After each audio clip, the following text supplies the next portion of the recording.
এদিকে নিহত মুসাব্বিরের মরদেহ ময়নাতদন্ত করা হয়েছে বলে ঢাকা মেডিকেল কলেজ হাসপাতালের মর্গে। সেখানে আছেন সহকর্মী ইমতিয়াজ সনি। আমরা যুক্ত হচ্ছি তার সাথে। সনি, আমরা জানি যে এই হত্যাকাণ্ডের পেছনে কারা জড়িত তাদের ধরবার জন্য এর মধ্যে অভিযান পরিচালনা করছে পুলিশ। সেই বিষয়ে কোনো খবর পেয়েছেন কিনা, এবং একই সাথে যেহেতু ময়নাতদন্তর জন্য রাখা হয়েছে মুসাব্বিরের মরদেহটি ঢাকা মেডিকেল কলেজের মর্গে, সেখানে তার পরিবারের সদস্যরা কেউ আছেন কিনা, কোনো প্রতিক্রিয়া পেয়েছেন কি?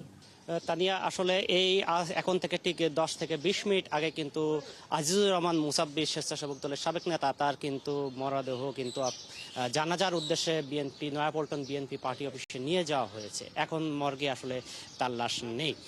তো তানিয়া, আমরা এই বিষয়ে আসলে পুলিশের সাথে কথা বলেছি। তেজগাঁ জোনের ডিসি ইবনে মিজান তিনি আমাদেরকে জানিয়েছেন যে এখনো পর্যন্ত কাউকে আটক করতে না পারলেও কিন্তু খুব দ্রুতই হয়তো মূল আসামিদের তারা আইনের আওতায় নিয়ে আসা সম্ভব হবে বলেও তিনি আমাদের জানিয়েছেন। কারণ তিনি বলেছেন যে এই হত্যাকাণ্ডের ঘটনায় দুজন ব্যক্তিকে আসলে ফুটেজ অর্থাৎ ভিডিও চিত্রে দেখা গেছে এবং তাদের একজনের মুখটা অনেকটাই খোলা, যার কারণে তাকে চিনতেও খুব বেশি বেগ পেতে হবে না। যার কারণে মিজান তিনি বলেছেন যে এই ঘটনাকে কেন্দ্র করে ইতিমধ্যে পুলিশ তার বিভিন্ন বিষয় চুলচেরা বিশ্লেষণ করছে। আসলে এই ঘটনাকে কেন্দ্র করে কোনো আজিজুর রহমান মুসাব্বিরের কোনো রাজনৈতিক প্রতিপক্ষ এই ঘটনা ঘটিয়েছে কিনা, কিংবা তার অভ্যন্তরে দলীয় অভ্যন্তরের কেউ এই ঘটনা ঘটিয়েছে কিনা, কিংবা ব্যক্তিগত শত্রুতাতেও এই ঘটনা সংঘটিত হয়েছে কিনা, সব বিষয় আসলে চুলচেরা এখন বিশ্লেষণের টেবিলে আছে এই ঘটনা। তবে পুলিশ আমাদেরকে জানিয়েছেন যে খুব দ্রুতই হয়তো এই ঘটনার একটা সুষ্ঠু তদন্ত করে তারা আসলে মূল আসামিদের তাদেরকে আইনের আওতায় নিয়ে আসতে পারবে। তবে আমরা কিন্তু সুরাইয়া বেগম অর্থাৎ মুসাব্বিরের স্ত্রীর সাথে কথা বলেছি। তিনি আমাদেরকে জানিয়েছেন তাকে সবসময় কিন্তু মুসাব্বির বেশ কিছুদিন ধরে কিন্তু তাকে জানিয়ে আসছিল যে তার অনেক শত্রু বেড়ে গেছে, যারা তাকে যখন তখন হত্যা করতে পারে, এইরকম আশঙ্কার কথা কিন্তু তার স্ত্রীর কাছে তিনি মাঝে মাঝে বলতেন। তবে নির্দিষ্টভাবে আসলে কে বা কারা তার যে শত্রু, এই তথ্য কিন্তু তার স্ত্রীকেও মুসাব্বির কখনো বলেননি বলে আমাদের জানিয়েছেন। তো তা নিয়ে আরেকটু জানিয়ে রাখি, এই ঘটনায় কিন্তু সুফিয়ান ব্যাপারী মাসুদ নামে আর একজন গুলিবিদ্ধ হয়েছেন, যিনি কাউরানবাজার ভ্যান চালক সমিতির সাধারণ সম্পাদক। তিনি কিন্তু এখন ঢাকা মেডিকেলের আইসিইউতে ভর্তি আছেন। তবে তার আশঙ্কাজনক না হলেও তার একটা পরিস্থিতি চলছে, হয়তো তিনি সুস্থ হয়েও ফিরবেন বলেও ডাক্তার আমাদেরকে জানিয়েছেন। তো তানিয়া, এই ছিল। এখন অবশ্য মুসাব্বিরের জানাজার জন্য বিএনপি পার্টি অফিসে নিয়ে যাওয়া হয়েছে এবং আজ বিকেল আসর বাদ কারওয়ানবাজার আম্বাসা মসজিদে মুসাব্বিরের দ্বিতীয় জানাজা অনুষ্ঠিত হবে। তো তানিয়া, এই ছিল আমার কাছে সর্বশেষ তথ্য। পরবর্তীতে কোনো আপডেট হলে আমি আপনাকে জানাবো। নিশ্চয়ই। অনেক ধন্যবাদ ইমতিয়াজ সনি যুক্ত হয়ে আপনাদেরকে সর্বশেষ তথ্য জানানোর জন্য। দর্শক সহকর্মী ইমতিয়াজ সনি ছিলেন আমাদের সাথে এতক্ষণ। কিছু বিচ্ছিন্ন ঘটনায় নির্বাচনে কোনো প্রভাব পড়বে না বলে মন্তব্য করেছেন বিএনপি স্থায়ী কমিটির সদস্য সালাউদ্দিন আহমেদ। স্বেচ্ছাসেবক দলে নেতা মুসাব্বিরের মৃত্যুতে ফ্যাসিবাদীদের ষড়যন্ত্র থাকতে পারে বলে মন্তব্য করেছেন তিনি। সকালে গুলশান কার্যালয়ে সাংবাদিকদের এসব কথা বলেন সালাউদ্দিন আহমেদ। নির্বাচনের আগে তারেক রহমানের উত্তরাঞ্চল সফরে আচরণবিধি লঙ্ঘন হবে না বলেও মনে করেন তিনি। রাজনৈতিক দলগুলো সবাই প্রতিশ্রুতিবদ্ধ নির্বাচন যথাযথ করার। আসন সমঝোতার ইস্যুতে বৃহত্তর রাজনৈতিক দলে অনেকের প্রত্যাশা থাকে, কিন্তু দলের পক্ষে সকলের কথা রাখা সম্ভব হয় না। যারা বিদ্রোহী বা স্বতন্ত্র প্রার্থী হচ্ছেন তাদের বিরুদ্ধে কিছু সাংগঠনিক ব্যবস্থা নেওয়া হচ্ছে বলেও জানান বিএনপির এই নেতা। গণতন্ত্রের উত্তরণের পথটাকে সহজতর না করতে পারে, কিন্তু তাদের সেই প্রচেষ্টা কখনো সফল হবে না। এদেশের মানুষ প্রতিজ্ঞাবদ্ধ এবং অঙ্গীকার আবদ্ধ। গণতন্ত্রে তারা ফিরবেই এবং একটি সুষ্ঠু নিরপেক্ষ অবাধ নির্বাচনের জন্য আমরা সবাই অপেক্ষা করছি, সারা জাতি অপেক্ষমান। গণ অভ্যুত্থানের শহীদদের আমরা ধারণ করি এবং আমাদের সেই চেতনাকে ঊর্ধ্বে তুলে ধরতে হবে। তার জন্যেই তার যাওয়া। এখানে নির্বাচন আচরণবিধির কোনো বিষয় নেই। বৃহত্তর স্বার্থে, আমাদের আসন সমঝোতার স্বার্থে এবং পার্লামেন্টে আমরা মাল্টি পার্টি রিপ্রেজেন্টেশনের জন্য যেটা বলি আর কি, বহু পার্টির যে একটা প্রতিনিধিত্ব থাকবে, সেটার স্বার্থে আমরা অনেককেই, আমাদের অনেক যোগ্য প্রার্থীকে আমরা বলতে গেলে বঞ্চিত করেছি। সুতরাং তাদের মনোব্যথা আছে, তাদেরকে আমরা কিছু কিছু ক্ষেত্রে সাংগঠনিক ব্যবস্থা নিয়েছি, আর কিছু কিছু ক্ষেত্রে তাদেরকে আমরা বুঝিয়ে শান্ত করার চেষ্টা করব। প্রায় 23 বছর পর ঠাকুরগাঁও যাচ্ছেন বিএনপির ভারপ্রাপ্ত চেয়ারম্যান তারেক রহমান। বহুল প্রত্যাশিত এই সফর ঘিরে জেলা জুড়ে উৎসব মুখর পরিবেশ সৃষ্টি হয়েছে। দলীয় নেতাকর্মীদের মধ্যে দেখা গেছে ব্যাপক উৎসাহ উদ্দীপনা। প্রস্তুত করা হচ্ছে মঞ্চ, তরুণ ও ব্যানার। 22 জানুয়ারি রাতে ঠাকুরগাঁয়ের পৌঁছানোর কথা রয়েছে তারেক রহমানের। তানভীর হাসান তনুর তথ্য ছবিতে বিস্তারিত। দীর্ঘ প্রায় 23 বছর পর ঠাকুরগাঁয়ে আসছেন বিএনপির ভারপ্রাপ্ত চেয়ারম্যান তারেক রহমান। তার এই সফর ঘিরে শহর জুড়ে উৎসবের আমেজ। চলছে মঞ্চ নির্মাণ। জেলা বিএনপির উদ্যোগে আয়োজিত কর্মসূচি ঘিরে ঠাকুরগাঁও সরকারি বালক উচ্চ বিদ্যালয় মাঠ প্রস্তুত হচ্ছে। দলীয় নেতাকর্মীরা বলছেন, কর্মসূচি সফল করতে বাড়ানো হয়েছে সাংগঠনিক তৎপরতা। বিভিন্ন উপজেলা থেকে নেতাকর্মীরা এসছেন জেলা শহরে। বাংলাদেশের ইতিহাসে কোনো রাজনৈতিক দলের নেতার এত বড় সম্বর্ধনা ঢাকার 300 ফিটে কখনো বা ঢাকা শহরে হয় নাই। এটা প্রমাণ করে সেইটাকে বাংলাদেশের মানুষ সেভাবেই ক্যারি করছে। ঠাকুরগাঁও তার ব্যতিক্রম না। ঠাকুরগাঁও আমাদের মহাসচিব এবং আমাদের বিএনপির প্রোগ্রাম, জেলা বিএনপি ঠাকুরগাঁও জেলা বিএনপির আয়োজনে আমরা ইতিমধ্যে আমাদের মাঠের স্টেজ কিভাবে মিলাদ প্রোগ্রাম হবে এই নিয়ে আমরা নেতাকর্মীরা সবাই উচ্ছ্বসিত এবং আনন্দিত। 12 তারিখে রাত্রে ঠাকুরগাঁয়ে আসবেন। 13 তারিখ সকালবেলায় উনি কবর জিয়ারত করতে যাবেন। ওখান থেকে এসে এই বড় মাঠে দোয়া মাহফিল করবেন। 13 জানুয়ারি সকালে সব শহীদদের উদ্দেশ্যে বড় মাঠে গণদোয়ার আয়োজন করা হয়েছে। সেই দোয়ায় অংশগ্রহণ ও নেতাকর্মী সহ এলাকার মানুষের সঙ্গে সাক্ষাৎ করাই মূলত তার এই সফরের উদ্দেশ্য। দেশনেত্রী বেগম খালেদা জিয়া কিছুদিন আগেই ইন্তেকাল করেছেন। তার রুহের মাগফিরাতের উদ্দেশ্যে আমরা এখানে একটা গণদোয়ার আয়োজন করা হচ্ছে। এই গণদোয়ায় উনি অংশগ্রহণ করবেন। আমাদের নেতাকর্মীরা তাকে দেখবার জন্য উৎফুল্ল, এদেশের মানুষ উৎফুল্ল, সাধারণ মানুষ তাকে দেখতে চায়। এই সকলের সাথে দেখা সাক্ষাৎ করাটাই তার এটা মূল এই সফরের উদ্দেশ্য। দীর্ঘদিন পরে উনি দেশে এসেছেন। এর আগে 2003 সালের ডিসেম্বর মাসে সর্বশেষ ঠাকুরগাঁও সফর করেছিলেন তারেক রহমান। নূর তাজমিন নীর, ৭১। আগের মতো এবার কোনো পাতানো নির্বাচন হবে না বলে মন্তব্য করেছেন প্রধান নির্বাচন কমিশনার AM নাসির উদ্দিন। বৃহস্পতিবার নির্বাচন কমিশনের মনোনয়ন বাতিল ও গ্রহণের বিরুদ্ধে চলমান চতুর্থ দিনের আপিল আবেদনের বুথ পরিদর্শন শেষে এসব কথা বলেন তিনি। সিসি বলেন, যারা আবেদন করছেন আইনি ভিত্তিতে তা সমাধান করা হবে। ফারজানা আক্তারের প্রতিবেদন। চতুর্থ দিনের মতো চলছে মনোনয়ন গ্রহণ ও বাতিলের বিরুদ্ধে আপিল আবেদনের কার্যক্রম। ত্রয়োদশ জাতীয় সংসদ নির্বাচনের বাছাইয়ে বাদ পড়েছে 723টি মনোনয়ন। নির্বাচনী দৌড়ে টিকে থাকতে প্রার্থীরা আবেদন করছেন কমিশনে। সকালে আগারগাঁওয়ে ইসি সচিবালয় প্রাঙ্গণে আপিল আবেদনের বুথ পরিদর্শন শেষে সিসি বলেন, আগের মতো এবার কোনো পাতানো নির্বাচন হবে না। এবার নমিনেশন ফাইলিং এত সুন্দরভাবে হয়েছে, কোথাও নমিনেশন ফাইল করতে গিয়ে মারামারি হয়েছে, কোনো গোলমাল হয়েছে, ভায়োলেন্স হয়েছে, এমন কোনো তথ্য আমরা পাইনি। এটা একটা ভালো দিক। এবং এই যে এখানে যে আপিলে যে সবাই আসছে আমাদের এখানে, এটাও তো একটা বড় প্রমাণ যে মানুষ যে কত আগ্রহী ইলেকশন নির্বাচনের জন্য, কত আগ্রহী। এটাও একটা বড় প্রমাণ। কোনো পাতানো নির্বাচন হবে না, রাষ্ট্রপতি আমারও দরকার হবে না। সিসি জানান, যারা আবেদন করেছেন আইনি ভিত্তিতে তা সমাধান করা হবে। আমরা ইনসাফে বিশ্বাসী এবং আমরা ইনসাফ করবো ইনশাল্লাহ। দেখবেন যে আমাদের হিয়ারিং হওয়ার পরে দেখবেন আপনারা যে আইন অনুযায়ী যা হবে, বিধিবিধান অনুযায়ী যা হবে, আমরা সেই ধরনের সিদ্ধান্ত দিব। এবং আইন তো সবার জন্য সমান, সবাই তো মানতে বাধ্য হবো, তাই। এদিকে সকাল থেকেই দেশের বিভিন্ন প্রান্ত থেকে আপিল করতে ইসিতে আসছেন আবেদনকারীরা, যার কার্যক্রম শেষ হবে আগামীকাল। 10 থেকে 18 জানুয়ারি পর্যন্ত চলবে আপিল শুনানি। ফারজানা আক্তার, ৭১, ঢাকা। নির্বাচন কমিশনের মনোনয়ন বাতিলের বিরুদ্ধে চতুর্থ দিনের আপিল আবেদনের খবর নিয়ে যুক্ত হচ্ছেন সহকর্মী ফারজানা আক্তার। ফারজানা, এখন পর্যন্ত কতজন আজকের দিনের মতো আপিল করেছেন সেই সংখ্যাটি জানা গেল কিনা? কারণ আরও হয়তো কিছু সময় বাকি আছে, পুরোপুরি সেই বিষয়টি হয়তো জানা যাবে। এরই মধ্যে কোনো হেভিওয়েট প্রার্থী বা তার পক্ষে কেউ এসে আপিল করেছেন কিনা সে সম্পর্কে কোনো তথ্য আছে কি আপনার কাছে? তানিয়া, এখন পর্যন্ত সব মিলে 372টি আবেদন করেছে এবং আজ সকাল থেকে যদি বলিস, আজ চতুর্থ দিনে 70টির মতো আবেদন আবেদন পড়েছে এবং গত 3 দিন আমরা যেমন দেখছিলাম প্রার্থীদের বা তাদের পক্ষের উকিলের উপস্থিতি, আজ কিন্তু আমরা সেটি বেশি দেখছি। আজ আবেদনও বেশি পড়েছে সকাল থেকে এবং বেলা যত বাড়ছে আমরা দেখছি প্রার্থীরা এসে ভিড় করছেন। তবে সকাল থেকে আমরা এখন পর্যন্ত কোনো হেভিওয়েট প্রার্থী দেখিনি। তবে গত 3 দিনের মতো আজও আমরা দেখলাম স্বতন্ত্র প্রার্থীদের উপস্থিতি, যারা আসলে 1% ভোটারের যে স্বাক্ষর বা 1% ভোটারের যে সমর্থন সেটিতে আটকে গিয়েছে বেশিরভাগই।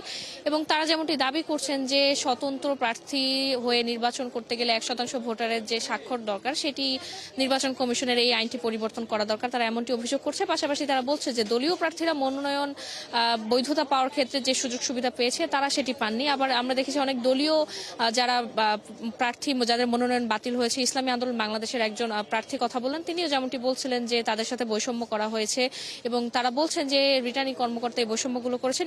এর অপর দিকে আমরা দেখছি যে রিটার্নিং কর্মকর্তা যেমনটি বলছিলেন যে যাদের হলফনামায় তথ্য ভুল ছিল বা অসত্য তথ্য ছিল, পাশাপাশি অনেকেই কিন্তু আসলে আবেদন সম্পূর্ণ করতে পারেননি, অনেকে বুঝেননি আসলে কিভাবে পুরো আবেদন ফর্মটি পূরণ করতে হয় এসব কারণে, পাশাপাশি অনেকে বিলের কাগজ জমা দেননি বা যারা ঋণ খেলাপি আছেন এসব কারণে কিন্তু তাদের প্রার্থিতা বাতিল হয়েছে। এবং তারা যেমনটি প্রার্থীরা এখানে যারা আসছেন আবেদন করছেন তারা আশা করছেন তারা ন্যায় বিচার পাবেন। এবং আজ সকালে প্রধান নির্বাচন কমিশনার কথা বললেন, তিনি যেমনটি বলেছেন যে আসলে আইনে যেমনটি আছে আইন অনুযায়ী সবাই যারা আবেদন করেছে তারা ন্যায় বিচার পাবেন। এবং তিনি যেমনটি বলেছেন যে আসলে এবার কোনো পাতানো নির্বাচন হবে না এবং এই যে আবেদন পড়ছে এই আবেদনের শেষ সময় কিন্তু আগামীকাল, এরপর 10 থেকে 18 তারিখ পর্যন্ত শুনানি হবে। সেই শুনানিতে জানা যাবে যে আসলে নির্বাচনী দৌড়ে কারা টিকে থাকলো আর কারা ছিটকে গেল। তানিয়া।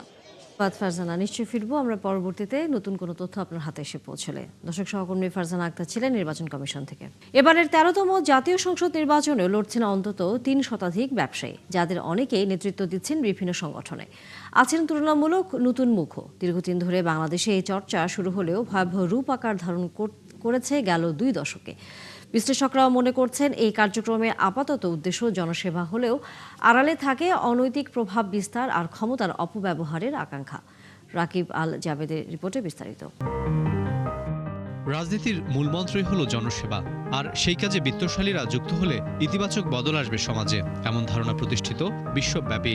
তাই বড় ব্যবসায়ীদের এই কাজে যুক্ত হওয়ার চর্চাটাও বেশ পুরনো। কিন্তু এক্ষেত্রে বাংলাদেশের অভিজ্ঞতা স্বস্তিকর ছিল না সবসময়, বরং সবশেষ কয়েকটি নির্বাচনে জিতে বিতর্কিত হয়েছেন অনেকেই।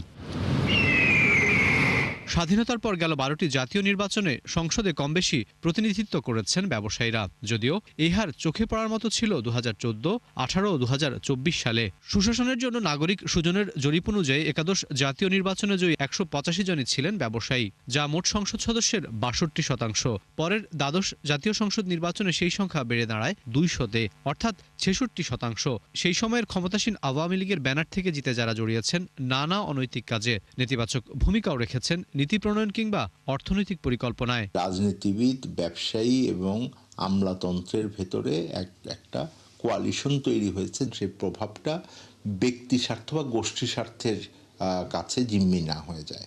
সেক্ষেত্রে আমাদের একটা কনফ্লিক্ট অফ ইন্টারেস্ট এইটা একটা এস্টাবলিশ করা দরকার আইনিভাবে। রাজনৈতিক দলগুলোর আসলে এই ব্যাপারে পরিষ্কার একটা নীতি পজিশন এবং নীতি গাইডলাইন দেওয়া উচিত যে এই যে আশঙ্কাটা করছেন সেই আশঙ্কাটা তারা কিভাবে অ্যাভয়েড করার জন্য তারা প্রস্তুতি নিয়েছেন। দীর্ঘদিন পর ভিন্ন এক বাস্তবতায় এবার অনুষ্ঠিত হচ্ছে ত্রয়োদশ জাতীয় সংসদ নির্বাচন। এখানেও প্রতিদ্বন্দ্বিতায় নেমেছেন অনেকেই, যেমন বিএনপি থেকে মনোনয়ন পাওয়া 269 জনের 170 জনের পেশায় ব্যবসা। প্রায় শতাধিক ব্যবসায়ী প্রার্থী লড়ছেন জামায়াতে ইসলামীর হয়ে, এমনকি বাদ যায়নি নতুন দল এনসিপিও। তাই উদ্যোক্তাদের এই ঢালাও প্রতিযোগিতার পক্ষে নন আনোয়ার গ্রুপের চেয়ারম্যান মানোয়ার হোসেন। একটা মিক্স হয়ে গেছে, ব্যবসা রাজনীতি সবকিছু মিক্স হয়ে যাওয়াতে বোধহয় আমাদের একটা ডিকে একটা পচনের ভাব আমাদের কাছে মনে হয়। যদি কোনো ব্যবসায়ী পলিটিক্সে জয়েন করতে চান, রাজনীতিতে জয়েন করতে চান, আমার মনে হয় যে যদি জনগণকে সেবা উনার মাধ্যমেই বেস্ট আসে উনার এলাকাতে, তাহলে ইট ইজ ওকে। বাট এর বাইরে যদি কোনো ইন্টেনশন থাকে তাহলে এটা ডেফিনেটলি নট অ্যাকসেপ্টেবল। নির্বাচন কমিশনের তথ্য অনুযায়ী প্রতিযোগিতায় মাঠে নামা ব্যবসায়ী প্রার্থীদের অন্তত 17 জন পোশাক ও বস্ত্র ব্যবসার সাথে জড়িত। রাকিব আল জাবেদ, 71, ঢাকা। মূল্যস্ফীতি কাঙ্ক্ষিত লক্ষ্যে নেমে না আসায় নীতি সুদ হার কমবে না বলে জানিয়েছে বাংলাদেশ ব্যাংক। মুখপাত্র মোহাম্মদ আরিফ হোসেন খান বলেছেন, এককভাবে কেন্দ্রীয় ব্যাংকের পক্ষে মূল্যস্ফীতি কমানো সম্ভব নয়। বিশেষজ্ঞদের অভিমত, থেমে থাকা বিনিয়োগ বাড়াতে বাংলাদেশ ব্যাংকে বিকল্প উপায় খুঁজতে হবে। অনুপ অধিকারী তরুণ জানাচ্ছেন বিস্তারিত। 2025-এর 10 ফেব্রুয়ারি নীতি সুদহার অর্থাৎ পলিসি রেট 10% রেখেই নতুন মুদ্রানীতি ঘোষণা করে কেন্দ্রীয় ব্যাংক। একই বছর 31 জুলাইতে দ্বিতীয় প্রান্তিকেও তা অপরিবর্তিত রাখা হয়। গভর্নর দুবারই বলেছিলেন, মূল্যস্ফীতি কাঙ্ক্ষিত লক্ষ্যে নেমে এলে তবেই কেবল পলিসি রেটে হাত দেবেন তিনি। তবে ডিসেম্বরে মূল্যস্ফীতির হার 8.49% দেখিয়েছে বিবিএস। এর আগে নভেম্বরে হার ছিল 8.29%। সব মিলিয়ে 2025 সাল জুড়ে দেশে গড় মূল্যস্ফীতি ছিল 8.77%। তার মানে এবারও পলিসি রেটে হাত দিবেন না গভর্নর, এমনটাই বললেন বাংলাদেশ ব্যাংক মুখপাত্র আরিফ হোসেন খান। মূল্যস্ফীতি কমাবো যে ধারণা নিয়ে এগোচ্ছিলাম, সেই ধারণাটা আমাদের ফুলফিল হয়নি। দ্যাট ইজ, আমাদের ধারণা ছিল বা আশাবাদী ছিলাম যে এন্ড অফ দ্য ইয়ার এটা 7-এর ঘরে 7 বা ম্যাক্সিমাম 7.5-এ নেমে আসবে, কিন্তু তার চেয়ে প্রায় 1% বেশি আছে। অর্থাৎ এখনও মূল্যস্ফীতি আমরা কাঙ্ক্ষিত মাত্রায় নামাতে পারিনি। এই কারণে পলিসি রেটে হাত দেওয়ার চিন্তাভাবনা এখনও করতে পারছি না। কিন্তু পলিসি রেটে অ্যাড্রেস না করলে কিন্তু তার ইম্প্যাক্ট টোটাল ইকোনমিতেই পড়বে। এই ব্যাংক খাত বিশেষজ্ঞ বললেন, কেন্দ্রীয় ব্যাংকের প্রধান লক্ষ্য হল মূল্যস্ফীতি নিয়ন্ত্রণ। ফলে সেটি নিয়ন্ত্রণে না আসা পর্যন্ত বেসরকারি বিনিয়োগ এবং কর্মসংস্থান দুই কমলেও বাংলাদেশ ব্যাংকের পলিসি রেট কমানো উচিত হবে না। বাংলাদেশ ব্যাংকের রিপো রেট বা পলিসি রেটের বেসিক ইনগ্রেডিয়েন্ট হচ্ছে ইনফ্লেশন রেট। যেখানে ইনফ্লেশন রেট হচ্ছে 9.9 বা 10%, তাই না? সেখানে আপনি রিপো রেট 10-এর নিচে আনেন কীভাবে? আনতে তো পারেন না, তাই না? তারপরে রিপো রেট যদি 10% হয়, ডেফিনেটলি কস্ট অফ অ্যাডমিনিস্ট্রেশন এবং কস্ট অফ ক্যাপিটাল যোগ করলে তো আপনার 13-14% চলে যাবে লেন্ডিং রেট। ওকে, তো সুতরাং সেন্ট্রাল ব্যাংকের কিছু করার নেই। তবে অর্থনীতি বিশ্লেষকদের যুক্তি, নির্বাচনের আগে বাজারে অর্থের যোগান অস্বাভাবিকভাবে বেড়ে যায়। ফলে এই সময়ে কোনো পলিসি দিয়ে মূল্যস্ফীতি নিয়ন্ত্রণ করতে পারবে না কেন্দ্রীয় ব্যাংক। এই মুহূর্তে আপনার মূল্যস্ফীতি কমার কোনো সম্ভাবনা নেই, কারণ সামনে নির্বাচনকে ঘিরে কিন্তু কিছু টাকা মানে আনইউজুয়ালি কিছু টাকা, অস্বাভাবিকভাবে কিছু টাকা কিন্তু স্প্রেড হয়। সুতরাং নির্বাচন কেন্দ্রিক যে অর্থনীতি, সেই অর্থনীতিতে কিন্তু আপনার যে ব্ল্যাক মানি বলেন, ব্ল্যাক ইকোনমি বলেন, এগুলোকে জেগে ওঠে কিছুদিনের জন্য। সুতরাং সামনের দিনে মূল্যস্ফীতি কমার কোনো সম্ভাবনা নেই। মূল্যস্ফীতি কমানোর জন্য যে জিনিসগুলো আসলে করতে হবে, সেটা রাষ্ট্রকেই আপনাকে কঠিন পদক্ষেপ নিতে হবে। সংকোচনমূলক মুদ্রানীতি অর্থাৎ অর্থের যোগান কমিয়ে সুদের হার বাড়ানো, যাতে জিনিসপত্রের দাম নিয়ন্ত্রণে আনা যায়, যা সাধারণত উচ্চ মূল্যস্ফীতির সময় প্রয়োগ করা হয়, সেটি করে আসছে বাংলাদেশ ব্যাংক। অনুপ অধিকারী তরুণ, 71, ঢাকা। 2.25 কোটি টাকা মূল্যের 363টি আইফোন ও এর যন্ত্রাংশ সহ 3 চাইনিজ নাগরিককে গ্রেফতার করেছে ঢাকা মহানগর গোয়েন্দা পুলিশ। বুধবার রাজধানীর বিভিন্ন জায়গায় অভিযান চালিয়ে তাদের গ্রেফতার করা হয়। বৃহস্পতিবার ডিএমপির মিডিয়া সেন্টারে সংবাদ সম্মেলনে গোয়েন্দা পুলিশের মিরপুর বিভাগের উপ পুলিশ কমিশনার মহিউদ্দিন মাহমুদ সোহেল জানান, প্রথমে উত্তরার 17 নম্বর সেক্টরে অভিযান চালিয়ে একজনকে আটক করা হয়। পরে তার দেওয়া তথ্যে নিকুঞ্জের অভিযান চালিয়ে 306টি মোবাইল সহ 2 চাইনিজ নাগরিককে আটক করা হয়। পুলিশ বলছে, এই চক্রটি 1.5 বছর ধরে চোরাই মোবাইল ব্যবসার সাথে জড়িত। তারা দেশের বাইরে থেকে অবৈধভাবে আইফোন এবং এর যন্ত্রাংশ নিয়ে এসে বিক্রি করত। গ্রেফতারকৃতদের সাথে বাংলাদেশের অনেক ব্যবসায়ীর যোগসূত্র রয়েছে বলে ব্রিফিংয়ে জানানো হয়। অভিযানের সময় নগদ টাকা ও 8 বোতল মদ জব্দ করা হচ্ছে। আমরা একটা গোপন সংবাদের ভিত্তিতে জানতে পারি যে উত্তরা 17 নম্বর সেক্টরের একটি বাসায় এবং খিলক্ষেত থানাধীন নিকুঞ্জ 1 এলাকার একটি বাসায় কিছু বিদেশি নাগরিক অবৈধভাবে নিয়ে আসা মোবাইল সংরক্ষণ করে স্থানীয় বাজারে বিক্রি করা ব্যবস্থা নিচ্ছে। তারই প্রেক্ষিতে আমরা উভয় জায়গাতেই অভিযান পরিচালনা করি এবং উত্তরা 17 নম্বর সেক্টরে অভিযান পরিচালনা করে একজন চাইনিজ নাগরিককে গ্রেপ্তার করি, যে তারা গত 1.5 বছর হলে এই কার্যক্রম পরিচালনা করে আসছে এবং তারা এই 1.5 বছরের মধ্যেও বিভিন্ন সময়ে তারা চায়না গিয়েছে এবং বাংলাদেশে এসেছে। শরীয়তপুর, জাজির আর বিলাসপুরে বোমা বিস্ফোরণে সোহান ব্যাপারী নামে এক ব্যক্তি মারা গেছে, আহত হয়েছে আরও দুজন। এলাকার লোকজন জানায় বৃহস্পতিবার ভোরে বিলাসপুরের ব্যাপারীর কান্দি এলাকায় একটি ঘরে বিকট শব্দে বোমা বিস্ফোরণ হয়। এতে ওই বসত ঘরটি উড়ে যায়। বিস্ফোরণের পর ঘরের ভেতর থেকে বিভিন্ন রাসায়নিক দ্রব্য ও বোমা তৈরির সরঞ্জাম উদ্ধার করেছে পুলিশ। শহীদুল ইসলাম পাইলটের তথ্য ছবিতে বিস্তারিত। বৃহস্পতিবার ভোরে জাজিরা উপজেলার বিলাসপুর ইউনিয়নের কান্দি গ্রামের সাগর ব্যাপারীর নতুন টিনের ঘরে বিস্ফোরণের ঘটনা ঘটে। এলাকার লোকজন জানান, ভোরবেলায় হঠাৎ বিকট শব্দে পুরো এলাকা কেঁপে ওঠে। বিস্ফোরণের পর সেখানে গিয়ে দেখা যায় ঘরের দেয়াল ও ছাউনি উড়ে গেছে। পরে ঘটনাস্থল থেকে কিছু দূরের ফসলের ক্ষেত থেকে উদ্ধার হয় সোহান ব্যাপারী নামের এক যুবকের মৃতদেহ।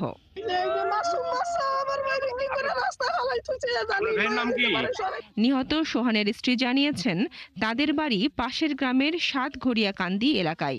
তিনি সেখানে কি করছিলেন সেটি জানা নেই।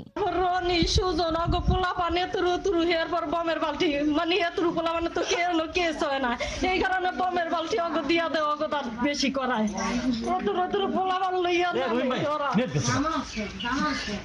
তারপর আমিও তো নাম কইতে পারি না, সুজন, সোহান, আরো মানুষ আছে, মমিন আছে।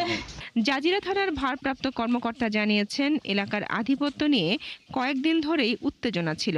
বিস্ফোরণের পর ঘরের ভেতর থেকে বিভিন্ন রাসায়নিক দ্রব্য এবং বোমা তৈরির সরঞ্জাম উদ্ধার হয়। পোস্টমর্টমের জন্য লাশটা আমরা থানাতে আপাতত প্রেরণ করেছি। আর এখানে এই যে ঘরে যেই বিস্ফোরণ ঘটেছে, বিস্ফোরিত হয়েছে, এটা কি কারণে ঘটেছে, এখানে কি বোমা বা ককটেল তারা তৈরি করার জন্য এসেছিল নাকি সংরক্ষণ ছিল, এটা আমরা তদন্ত করছি। তবে যাদের বাড়ি সেই সাগর ব্যাপারী এবং তার পরিবারের কাউকে পাওয়া যায়নি। এর আগে ৪ জানুয়ারি আধিপত্য নিয়ে একই এলাকায় দুটি পক্ষের সংঘর্ষ হয়। ওই দিন শতাধিক হাত বোমার বিস্ফোরণ হয়। ওই ঘটনায় জাবেদ শেখ নামে এক যুবকের কবজি বিচ্ছিন্ন হয়ে গেছে। বনশ্রী হালদার, ৭১। সারা দেশের ১৭ জেলার উপর দিয়ে বয়ে যাচ্ছে শৈত্যপ্রবাহ। শীতে জনজীবন বিপর্যস্ত। সকালে সূর্যের দেখা মিললেও একেবারেই নেই উত্তাপ। বৃহস্পতিবার মৌলভীবাজার শ্রীমঙ্গলে দেশের সবচেয়ে কম তাপমাত্রা রেকর্ড করা হয়েছে ৭ ডিগ্রি সেলসিয়াস। আবহাওয়া অফিস বলছে তাপমাত্রা কমবে পুরো জানুয়ারি মাস জুড়ে। সহকর্মীদের তথ্য ছবিতে বিস্তারিত। বৃহস্পতিবার মৌলভীবাজারের শ্রীমঙ্গলে দেশের সবচেয়ে কম তাপমাত্রা ছিল ৭ ডিগ্রি সেলসিয়াস। ঠান্ডা বাতাস ও ঘন কুয়াশায় কাজে বের হতে পারছেন না চা শ্রমিকরা। আর কুয়াশা ঘরের ভিতরে চলে যায় কুয়াশা।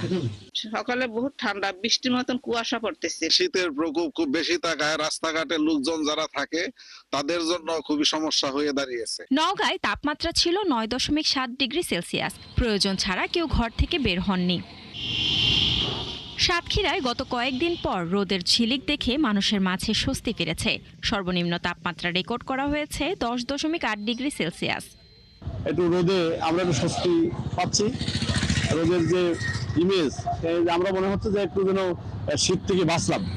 আজ দুদিন দেখছি একটু, গতকালকে একটু ভালো ছিল, আজকে আরো ভালো। সূর্য উঠেছে, আলো ঝলমল করছে চারিদিকে। বাতাসও কিছুটা কম, সে সুবাদে মানুষের মধ্যে সেই কাজের প্রাণচাঞ্চল্য ফিরে এসেছে। কুড়িগ্রামে টানা কয়েকদিনের শীতে অসুস্থ হয়ে পড়েছে শিশু ও বৃদ্ধরা। গত ২৪ ঘন্টায় কুড়িগ্রাম সদর হাসপাতালে ২৫ জন শিশু ডায়রিয়ায় এবং ৩৪ জন শিশু নিউমোনিয়ায় আক্রান্ত হয়ে ভর্তি হয়েছেন।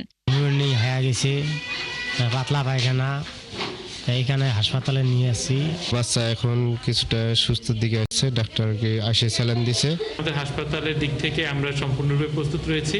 সংখ্যা বেড়েছে, তবে এটা এখন পর্যন্ত আমাদের ক্যাপাসিটির মধ্যেই রয়েছে, আমরা সবাইকে সেবা দিতে পারছি। চুয়াডাঙ্গায় সকালে সূর্যের দেখা মিললেও উত্তাপ ছিল কম।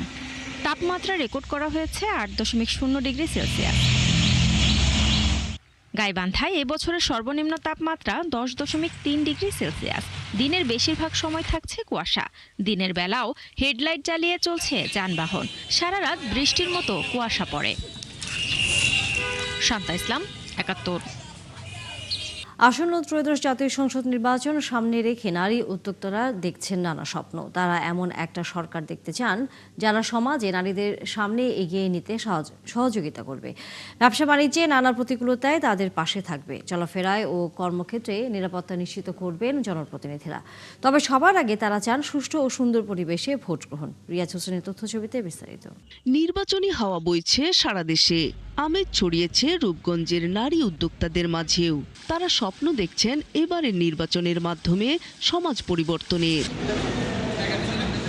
তবে সবার আগে নারীরা চান সুষ্ঠু ও সুন্দর পরিবেশে ভোট দিতে।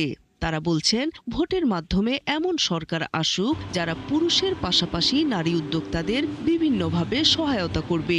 আমরা চাই আসলে আমাদের যে পরবর্তী যে সরকার আসবে সে সরকার যেন আমাদের নারী বান্ধব হয় এবং ব্যবসায়িক বান্ধব, উদ্যোক্তা বান্ধব যেন হয়। এমন একজন সরকার চাই যার কাছে আমরা এমন একটা হাব তৈরি করবে, সেই হাবের মাধ্যমে আমরা তার কাছে গিয়ে ওইখানে গিয়ে আমাদের যত না বলা কথা আছে, বলতে পারি না যেখানে, সেগুলো বলতে পারি। নারী উদ্যোক্তারা বলেন নারীরা সমাজে অনেকটাই অবহেলিত।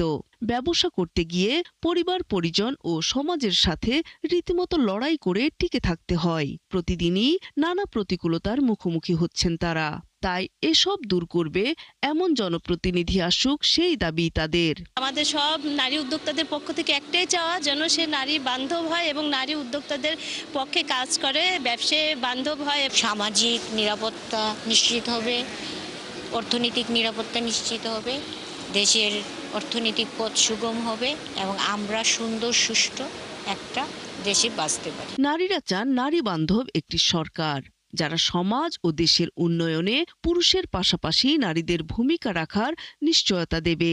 অবাধে যেন বিচরণ করতে পারি, রাত 8টা বাজলে যেন চিন্তা করতে না হয় যে আমি বাসায় ভালো মতো পৌঁছবো কিনা। নারীরা কিন্তু পুরুষের চেয়ে বেশি মিতব্যয়ী এবং তারা বেশি হিসাবী, তারপর হচ্ছে তাদের ম্যানেজমেন্টটা একটু ভালো হয়। তো সেই ক্ষেত্রে নারীরা যদি উদ্যোক্তা উন্নয়ন করার কাজে লাগে, দেশের কাজে লাগে, তাহলে অবশ্যই আমার মনে হয় যে সাপোর্ট করা উচিত। স্বাধীন, দুর্নীতিমুক্ত, উন্নয়নশীল দেশ হিসেবে বাংলাদেশকে দেখতে চান নারীরা। আর সেই দেশ গড়তে নিজেদের অংশগ্রহণ নিশ্চিত করতে চান তারা। নূর তাজমিন নীর, ৭১। উপলক্ষটা চিত্র প্রদর্শনী। তবে সেই প্রদর্শনীকে ঘিরে আনন্দঘর মিলন মেলায় মেতেছিল ঢাকা বিশ্ববিদ্যালয়ের চারুকলা অনুষদের ৪১তম ব্যাচের শিক্ষার্থীরা। এই ব্যাচটি বিশ্ববিদ্যালয়ে ভর্তি হয়েছিল ১৯৮৯-৯০ শিক্ষাবর্ষে। চারুকলার জয়নুল গ্যালারিতে সেই প্রদর্শনী আর মিলন উৎসবের কথা জানাচ্ছেন পার্থ সঞ্জয়।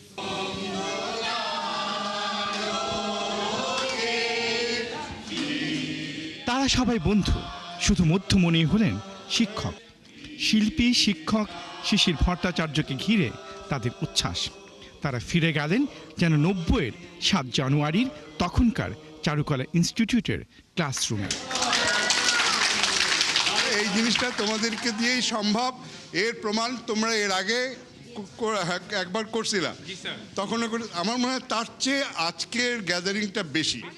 এই দিনেই যে তারা শুরু করেছিল বিশ্ববিদ্যালয় জীবন, আর এখন জীবন তাদের টেনে নিয়ে গেছে ২০ কিংবা ৩৫ বছরের পার। গত ২ সপ্তাহ যাবত ক্যাটালগ, পোস্টার, ব্যানার এগুলি দিয়ে খুব রাত জাগা হয়েছে। আর এখন তো অ্যারেঞ্জ করা, ডিসপ্লে করা, গেস্ট আসতেছে রিসিভ করা, একটু দৌড়ঝাঁপের মধ্যে আসছি। তারপরেও ছবি টাঙানোর পরে মনে হলো ও বেস্ট ওয়ার্ক।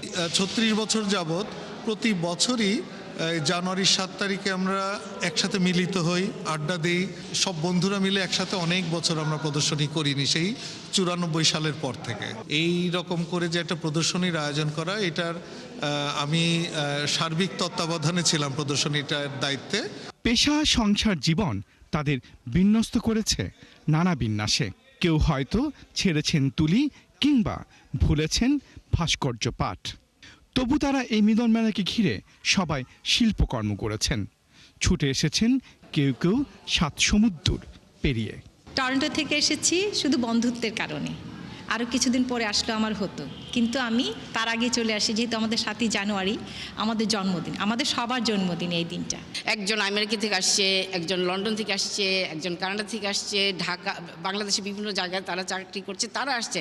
এইটার যে একত্র হওয়ার যে আনন্দ, সেটা আসলে ভাষায় প্রকাশ করা যাবে না। সবার কাজ দেখা, অনেকে অনেক মানে কাজই করেনি, তাদের কাজ দেখা, অনেকে ফটোগ্রাফি দিয়েছে, অনেকে টেপেস্ট্রি দিয়েছে। 44 বন্ধু একসাথে হয়েছেন এই মিলিবে মেলাবের নস্টালজিয়ায়। পার্থ সঞ্জয়, 71, ঢাকা। সরাসরি সংবাদ ও অনুষ্ঠান দেখতে চোখ রাখুন 71-এর ফেসবুক পেজে এবং সাবস্ক্রাইব করুন 71-এর ইউটিউব চ্যানেল। থাকুন 71-এর সাথে।